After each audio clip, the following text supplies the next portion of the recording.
Manoj home কিটচেনলৈ সকলোকে স্বাগতম জনাইছোঁ। যিহেতু গণেশ পূজা আহি আছে, তাৰ বাবে মই ভাবিলোঁ আজি এটা একেবাৰে সহজ মোদকৰ ৰেচিপি লৈ আহিছোঁ।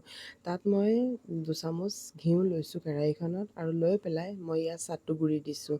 এইটো দি একেবাৰে সহজভাৱে বনাব পাৰি। চাটু গুড়ি মই লৈছোঁ, লৈ পেলাই এইখিনি ভালকৈ মই ভাজি লৈছোঁ আৰু মই অলপ অলপকৈ তেল দি গৈছোঁ, কাৰণ বেছি যদি তেল হৈ যায়, অলপ মানে ঘিউ দিছোঁ, যদি বেছি ঘিউ হৈ যায় তেতিয়াহ'লে আমাৰ পিছত মোদকটো খুব এটা ভাল নহ'ব। সেইকাৰণে মই অলপ অলপকৈ ঘি দি এইখিনি মই ভালকৈ ভাজি লৈছোঁ আৰু গুটি এই ধৰণে লাগিলে অলপ ভাঙি ভাঙি গুটিখিনি ভাঙি যাব। আৰু এতিয়া ইয়াত মই লৈছোঁ অলপ ৰুকি লোৱা শুকান নাৰিকল। এইখিনি ইয়াত আপোনালোকে যদি ভাবে ড্ৰাই ফ্ৰুটছো দিব পাৰে। আৰু এইখিনি মই মাৱা ঘৰতে বনাই লোৱা মাৱা লৈছোঁ আৰু মই বজাৰৰ মাৱা ইমান ব্যৱহাৰ নকৰোঁ, মই ঘৰতে বনাই লওঁ। আৰু এইখিনি মই ভালকৈ মাৱাখিনি এই ধৰণে মই ভাঙি ভাঙি দি যাম, কাৰণ গৰম হোৱাৰ লগে লগে মাৱাখিনিও মেল্ট হৈ যাবগৈ। আৰু এতিয়া এইখিনি মই খুব এই ধৰণে খুব ভালকৈ হেৰি কৰি দিব, তেতিয়া আৰু চাটু গুড়ি আৰু মাৱাখিনি খুব ভালকৈ মিক্স হৈ যাব। এই ধৰণে চব পূৰা ভালকৈ লাহে লাহে গোটেইখিনি খুব ভালকৈ মিক্স হৈ গৈছে। দেখিছেনে ইমান ধুনীয়াকৈ জৰ্জৰীয়া হৈ গৈছে। এতিয়া মই ইয়াত দিছোঁ চেনি। চেনি দি পেলাই এইখিনি ভালকৈ অলপ দেৰি আকৌ লৰাই দিম। একেবাৰে সহজ মোদকৰ ৰেচিপি হয় এইটো।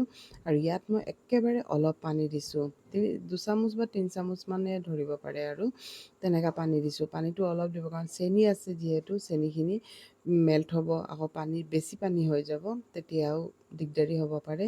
সেইকাৰণে একেবাৰে অলপ পানী দিব। দিয়াৰ লগে লগে চাব এইখিনি পূৰা পনীয়া যেন হৈ যাব। তাৰপিছত আকৌ এইখিনি মানে ফ্লেমটো ল' কৰি পেলাই এইখিনি এই ধৰণে লৰাই থাকিব। লাহে লাহে দেখিব মানে পেনটো এৰি দিছে।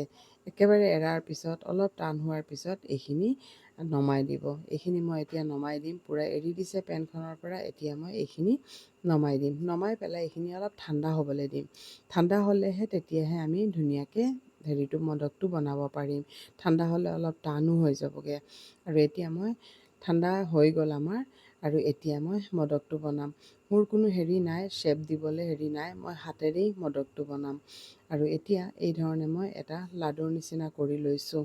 তাৰপিছত মোদকটো সকলোৱে বনাব জানেই চাগে। আৰু এতিয়া এই ধৰণে এটা শ্বেপ দি দিম। আৰু এয়া চাওক, এই ধৰণে এটা শ্বেপ দি দিছোঁ। দি পেলাই আৰু এতিয়া এই শ্বেপটো দি দিছোঁ। মোদকৰ শ্বেপটো এই ধৰণেই থাকে। এয়া দি দিছোঁ। দি পেলাই এখন চামুচ লৈ পেলাই এই ধৰণে মই কাটি দিছোঁ। এয়া চাওক, মানে হেৰি নহ'লেও হ'ব, যিটো ফ্ৰেমত মানে বনায় নহ'লেও হ'ব, হাতেৰেও আমি বনাব পাৰোঁ। আৰু এয়া চাওক, এই ধৰণে মই শ্বেপটো দি লৈছোঁ। মই মোদকৰ আৰু বহুত ৰেচিপি মানে দিম বাৰু কেইটামান। আৰু এইটো একেবাৰে সহজ ৰেচিপি দেই, ইয়াত কোনো ইমান কষ্ট নাই। আৰু যদি আপোনালোকে চাটু গুড়ি দি বনাব পাৰিছে, আৰু এটা প্ৰচেছেও বনাব পাৰে। চাটু গুড়িখিনি লৈ ভালকৈ অলপ বিনা ঘিউৰে ভাজি ল'ব। ভাজি পেলাই তাত ড্ৰাই ফ্ৰুটছ বা যি যি আপোনালোকে মিলাব বিচাৰে মিলাই পেলাই, মিল্ক পাউডাৰ মিলাই পেলাই আৰু অলপ ঘিউ মিলাই গাখীৰ অলপ দি মানে ড'টো বনাই ল'ব। তাৰপিছতো এই ধৰণে বনাব পাৰে। সেইটো আৰু সহজ, এইটোতকৈও আৰু সহজ হয়। আৰু এয়া চাওক, আমাৰ মোদকটো হৈ গ'লগৈ। কেনেকুৱা লাগিছে চাওকচোন। এই শ্বেপটো মই দি লৈছোঁ আৰু গোটেইখিনি মই এই ধৰণে বনাই লৈছোঁ। এয়া চাওক, মই গোটেইখিনি বনাই লৈছোঁ। কেনেকুৱা হৈছে, একেবাৰে সহজভাৱে মই বনাইছোঁ। আৰু এতিয়া মই ইয়াত অলপ কেশৰ অলপ দি লৈছোঁ, কাৰণ গাৰ্নিচিঙৰ কাৰণে, তেতিয়া অলপ ধুনীয়া লাগিব।